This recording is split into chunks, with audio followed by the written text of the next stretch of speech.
빅데이터 속에서 지역 찾기 신현우의 빅데이터. 네, 금요일 뉴스파다 신현우의 빅데이터로 이어가겠습니다. 신현우 경제평론가 한 달 만에 뵙습니다. 안녕하십니까? 안녕하세요. 네, 어서 오십시오. 오늘 오신 게 양성평등주간 어찌 보니 좀 맞춰서 오시게 됐는데 네. 매년 9월 1일부터 7일까지 그러니까 내일까지네요. 네. 일주일간 해당 주간이라고 합니다. 양성평등기본법에 따라서 일상 속의 평등한 남녀의식을 양성하자 이런 취지로 제정이 됐다고 하는데 평론가께서는 우리나라 양성평등 수준이라고 할까요? 어느 정도라고 평소에 생각하세요? 갈 길이 좀 많이 남아 있다. 갈 길이 남아있는 상황이다. 그렇지만 제가 아시겠지만 이제 50대 중반의 남성인데 예. 제가 20대 때 혹은 10대 때 생각해 보면 과거 대비는 과거 대비해서는 우리는 아마 모르겠습니다. 여성분들은 좀 달리 생각할지 모르겠지만 예. 과거에 비해서는 많이 좋아지고 있다. 저는 이런 두 가지 생각.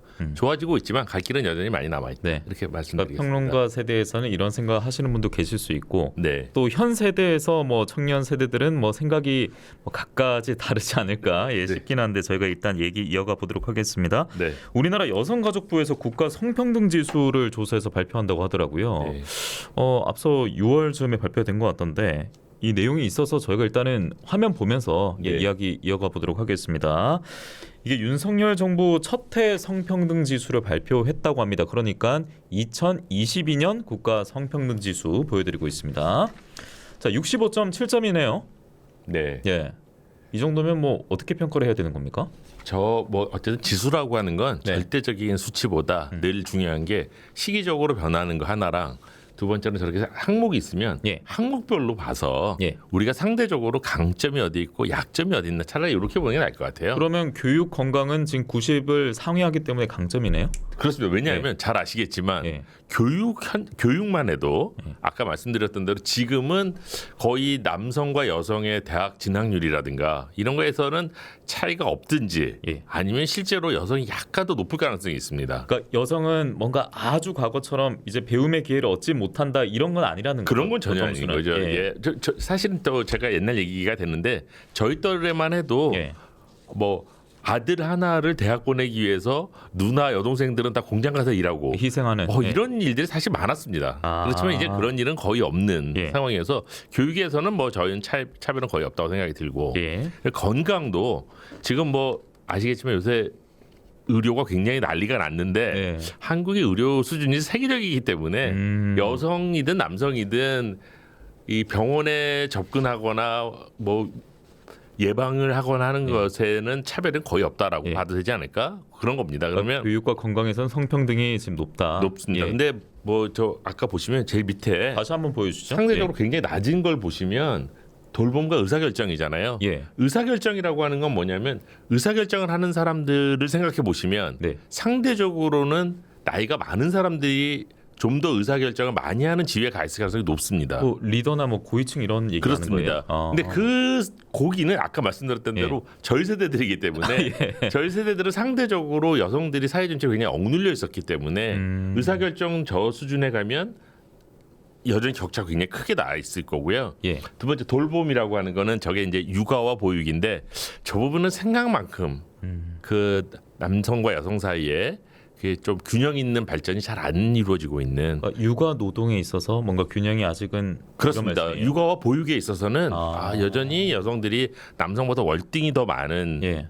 그 시간을 투입하고 희생하고 있는 예. 약간 그런 측면이 있는 것 같습니다. 그러니까 저희가 보여드린 자료는 국가잖아요. 그러니까 네. 대한민국 성평등 지수인데 이게 아마 지역별로도 네. 분명 또 차이가 좀 확연하지 않을까 싶기도 합니다. 네. 예. 자, 성평등 지수가 발표가 됐기 때문에 저희가 살펴봤고 여가부가 2010년부터 발표를 해왔다고 네. 하고요. 자, 그리고 이제 100점에 가까워야 이제 완전한 평등에 가까운 점수고 0으로 갈수록 좋지 않다. 그런데 2022년 윤 대통령 취임 첫해 우리나라 성평등 지수는 65.7점이었고 직전 해인 2021년보다는 0.2점 네. 오른 수준이었다고는 합니다. 네. 자, 그리고 그 여가부 얘기를 제가 했었는데 여가부 지금 장관 공석이 좀 꽤 안타까운 예, 일입니다. 안타깝게 이어지고 있는데 네. 여가부 차관이 네. 공공과 민간 영역에서의 성별 대표성 제고, 일생활 균형 등의 정책을 적극 반영하겠다. 네. 모두가 차별 없는 사회를 만들어 나가도록 노력하겠다라고 했는데 네. 여성가족부도 정부부처잖아요. 네. 근데 다른 정부부처에서 최근 성평등 가치에 대해서 외부로부터 지적을 받은 일이 있었습니다. 네. 제가 좀 말을 길게 하고 있는데 네. 이 기사까지 소개를 해드리겠습니다. 네. 통일부가 국제 한반도 포럼을 준비하는 과정에서 최근 일이었습니다. 네. 콜린 크룩스 주한 영국 대사가 참여하지 않겠다. 그러니까 보이콧을 선언한 일이 있었습니다. 네. 이유가 그 포럼의 패널 27명 중에 딱 한 명만 여성이고 나머지는 다 남성이었는데 네. 이 주한 영국 대사가 나는 성평등의 가치를 지지한다 이렇게 밝히면서 포럼 불참 의사를 밝힌 겁니다. 네. 포럼 주제가 이제 뭐 한반도 평화 이런 거니까 성평등과 상관없긴 한데 네. 이 뉴스는 평론가님 좀 어떻게 보셨습니까? 이게 아까 말씀드렸던 대로 이게 주로 이제 의사결정 단계에 있는 높으신 분들, 소위 그분들이 말하는 포럼에 여기가 워낙에 이 불평등이 극심한데 이거에 조금만 무심하면 이런 일들이 벌어집니다. 무심하면 네, 왜냐하면 아까 여기 보시면 한반도 뭐 포럼하면서 이 통일 문제라든지 평화 문제라든지 생각해 보면 이게 많은 사람들이 이건 그래 남성 여성 이슈는 아니지라고 하지만 그렇지는 않습니다. 사실은 거의 대부분의 우리 사회생활이라고 하는 게 여성적 관점에서 보면 예. 남성적 관점에서 보는 것과 다른 게 보이는 경우가 많거든요. 그렇기 때문에 꼭 뭐 남성 일세기여도 문제고 여성 일세기여도 문제고 이런 문제의식은 기본적으로 갖고 있는 게 좋다. 예. 그러려면 사실은 이거는 뭐 어떤 의미에서는 외국 대사님이 관련돼서 조금 더 화제가 됐던 건데 이거 말고 한번 더 큰 문제가 됐던 건 뭐였냐면 어떤 거였어요? 저출산과 관련된 정부 회의를 하는데 예. 거기에 모인 회의에 참석하신 분들 10대 명이 예. 전부 다 50대 60대 남성분들이었어요. 그거? 이거 보면서 사실은 굉장히 예. 실제로 그것에 가장 예민하게 반응하는 게 상대적으로 젊은 여성분들인데 예. 야 저건 전부 다 50대 60대 아저씨들끼리 모여가지고 대책을 만들면 우리 생각을 저분들이 알까? 이런 생각을 할 수 있는 거죠.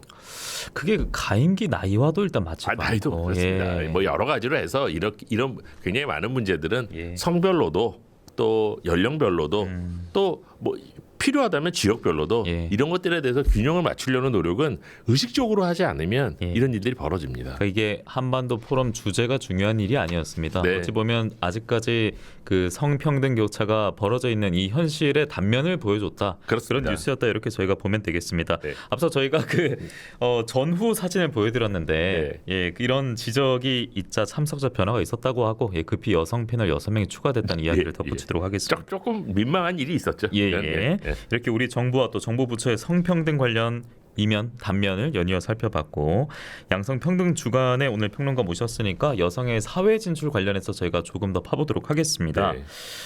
여성의 사회 진출하면 아마 시청자 청자분들 다 유리천장 이것부터 떠올리실 것 같아요. 네. 예, 유리천장부터 저희가 숫자를 통해서 한번 들여다볼까요? 네. 역시 화면으로 먼저 만나보겠습니다.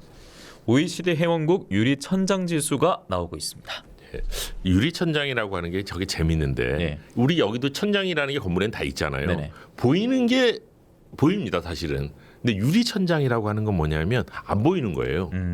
투명하잖아요. 네네네. 그러니까 사실은 장벽이 없는 것 같지만 있다. 존재하는 것. 예. 이걸 유리천장이라고 하는데 예. 그래서 이게 이제 이코노미스트라고 하는 영국에서 나온 이게 역사가 100년이 넘은 아주 전통이 있는 경제 잡지입니다. 예. 여기서 집계를 하는데 이렇게 대상이 OECD 국가라고 하는 건 선진국들만을 대상으로 하기 때문에 제도적으로 뭔가 가시적인 천장이 있는 경우는 잘 없어요. 예. 예를 들면 여성은 취업하면 안 된다든지 여성은 장관을 할 수 없다든지 이런 거를 제도적으로 만들어 놨을 리는 거의 없거든요. 왜냐하면 이게 아주 이렇게 저개발국이나 이런 데는 좀 있겠지만 선진국에 그런 게 없기 때문에 예. 선진국의 모든 차별은 사실은 제도적으로는 보장되어 있는 것 같지만 실질로는 존재하는 장벽입니다. 예. 그런데 아까 거기서 보시면 이 20 몇 개 국가 중에서 제일 위에가 1등이고 제일 아래가 29등인데요. 예. 1등은 보시면 이제 아이슬란드가 뭐 1등부터 2등을 왔다 갔다 하면서 갔고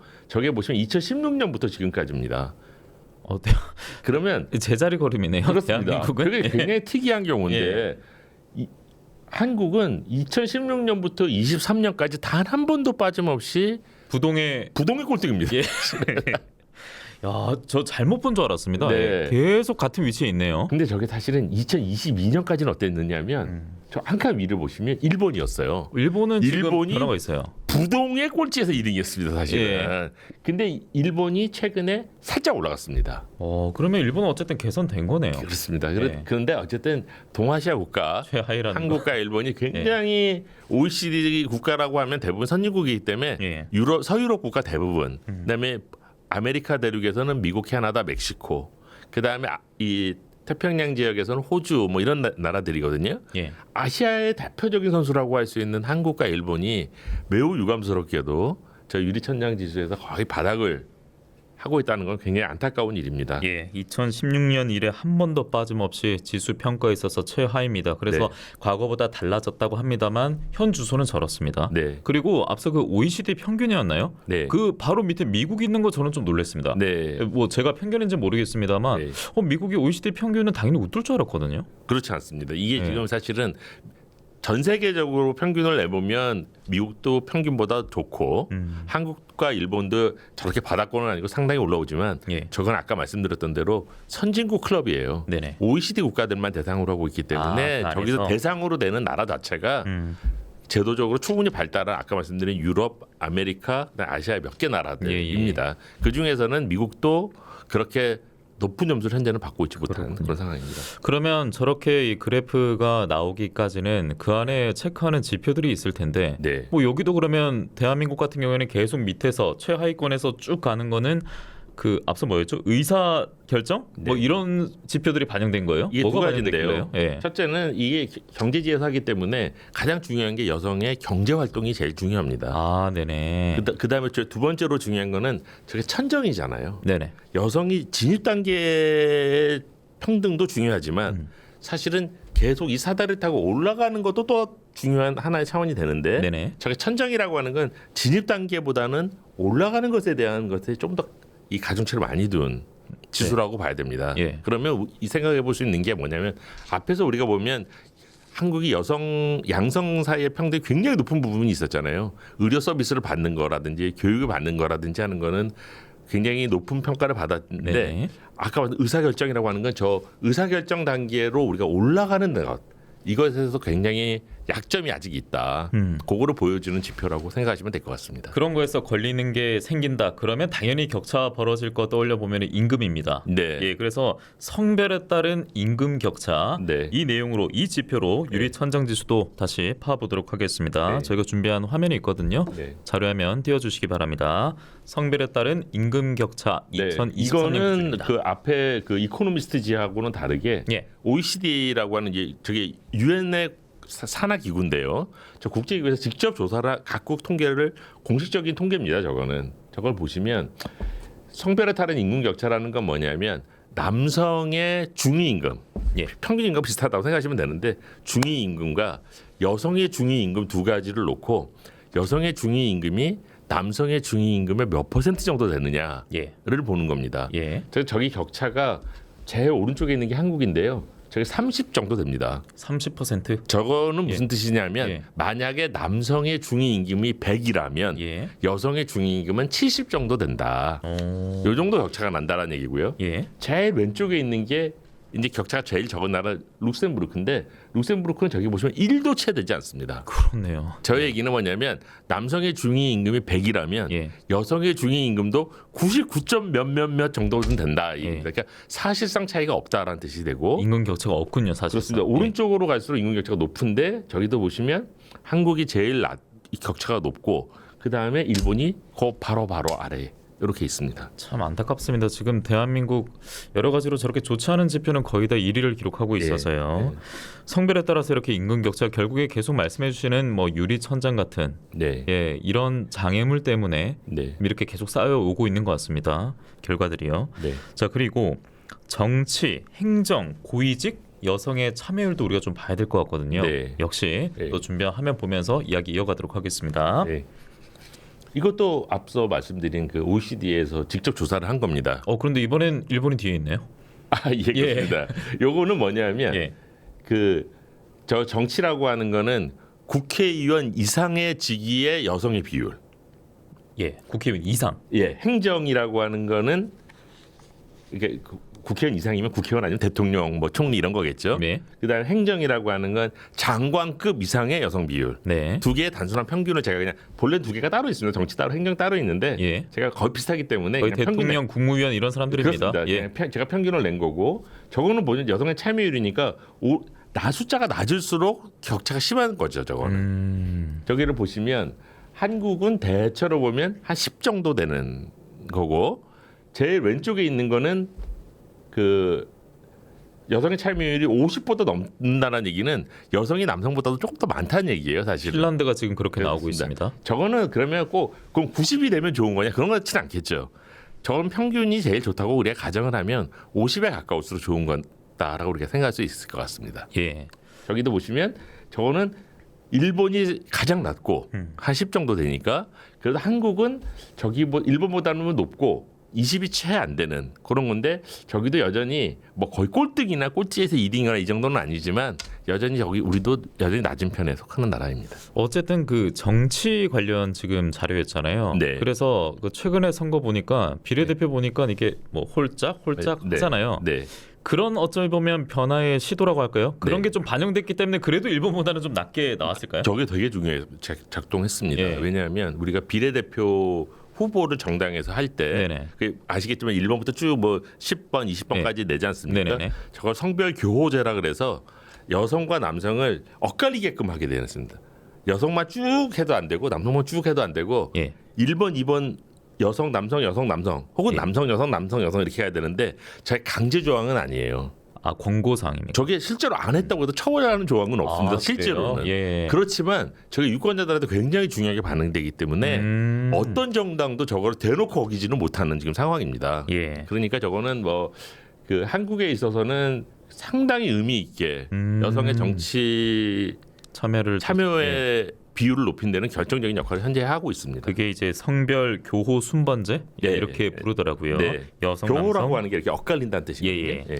그런 변화가 정착 아직까지 뭐 안착은 아니고요. 네, 네. 완벽히 정착을 못했습니다만 네.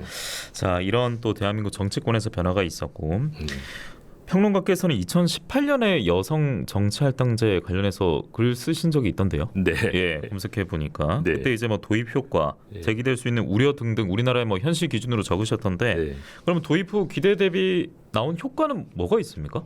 이게 연구가 사실 상당히 많이 돼 있어요. 그러니까 이게 완강하게 높은 의사결정 단계에서 잘 안 되기 때문에 예.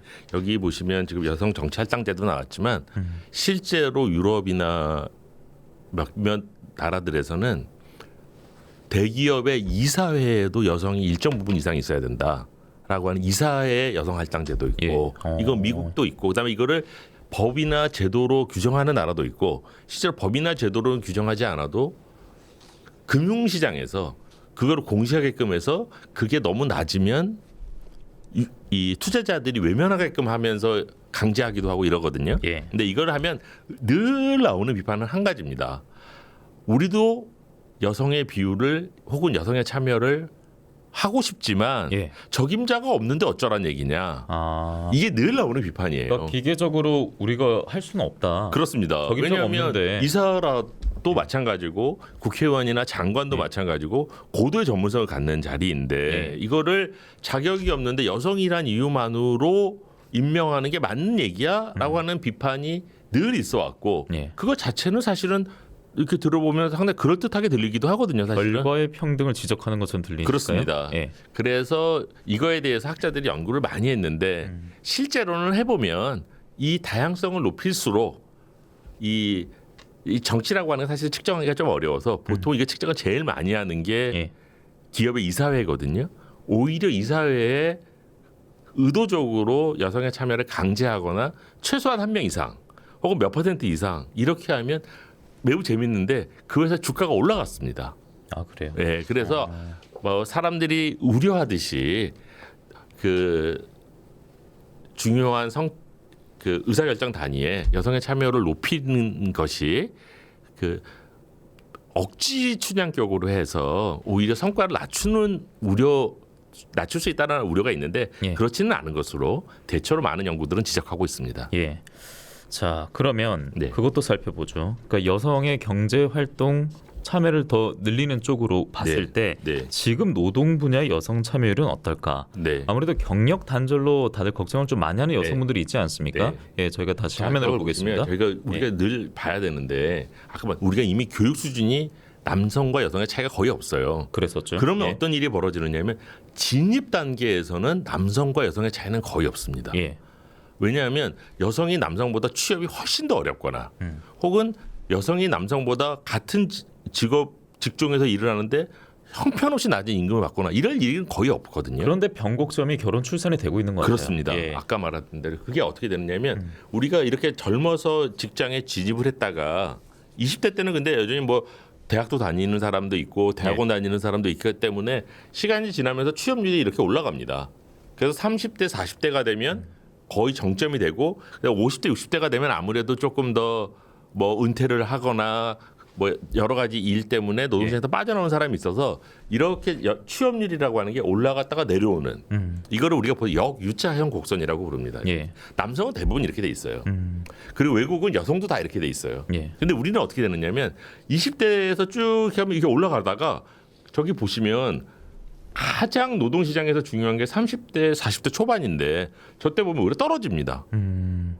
그리고 다시 올라갑니다. 예. 저러면 저 때 왜 떨어지는 이유는 결혼과 육아 때문이에요. 그렇죠. 그리고 다시 올라가면 별 문제 아니냐라고 하시겠지만 그렇지 않습니다. 왜냐하면 저렇게 되면 매우 저 한번 단절이 되면 매우 그 말하자면 급여가 낮고 지위가 낮은 직종으로 취업을 하게 됩니다. 예. 그래서 저때 단계에서 남성과 여성의 급여 차이가 매우 뚜렷하게 나타나는 일이 벌어집니다. 예, 그럼 평론가님 시간이 지금 1분 네, 정도 네. 남았는데 네. 고령화 속에 생산 가능 인구는 없다 그러고 그런데 네. 여성의 경력 단절은 또 문제가 되고 있고 네. 앞으로 그러면 앞서 그 그래프도 그렇고요. 네. 이거를 좋은 쪽으로 우리 국가적으로 봐서 바꿔가려면 네. 어떻게 해야 된다고 말씀해 주시겠습니까? 뭐 여러 가지 이유가 있겠지만 예. 저는 하나만 가장 말씀드리자면 중요한 거. 예. 보육과 육아 이 부분에서 예. 첫째로 국가의 책임을 매우 높여서 아이를 낳으면 직장에서 나는 이탈해야 된다. 이렇게 하지 않도록 해야 되고 여성의 경제 참여를 좀 꾸준히 유지할 수 있도록. 그다음에 두 번째로는 아빠와 엄마 사이에서 육아휴직 같은 것도 너무 일방적으로 엄마들만 하고 아빠들은 직장을 다니고 엄마가 육아휴직하는 이렇지 않고 아빠도 할당하라. 둘 다 좀 예. 나눠서 하면 그렇게 경력 단절 없이 여성과 남성의 직장에서의 지위에 우리 형평성의 제고에 도움이 될 거라고 생각합니다. 예, 여성이 이제 경력 단절 되고 네. 돌아오더라도 이제 임금이 이미 이제 격차가 벌어지고 하고 굉장히 예. 나쁜 직장으로 가게 돼요. 만약 새로 굉장히 나쁜 가게 직장으로 되면 가게 됩니다. 예. 굉장히 나쁜 직장으로 가게 됩니다. 현재 지금 대한민국 현실이 좀 이런 상황이고 성평등 지수도 보셨듯이 아직까지 우리가 갈 길이 더 있다. 있습니다. 앞서 좀 네. 멀게만 느껴진다는 말씀을 해주셨습니다. 극심해지는 젠더 갈등이 회복되는 또 사회를 바라고 평등하고 통합되는 대한민국을 바라면서 오늘 신현호의 빅데이터 신현호 경제평론가와 함께 인사드리겠습니다.